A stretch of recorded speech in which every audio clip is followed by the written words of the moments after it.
ఇప్పుడు మారుతి తీసిన రాజాసాబ్ గురించి మాట్లాడుకోవాలి. ఇది పార్ట్ 1 బ్రో, దీనికి పార్ట్ 2 కూడా ఉంటుంది.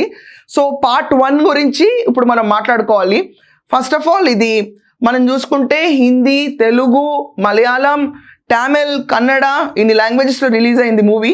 రాజాసాబ్ షోస్ అన్ని పడిపోయినాయి. తెలంగాణలో అయితే టికెట్ హైక్ లేదు, 300 రూపాయలకి టికెట్ కొనుక్కోవచ్చు. ఇది ఇంకొక పాజిటివ్ పాయింట్.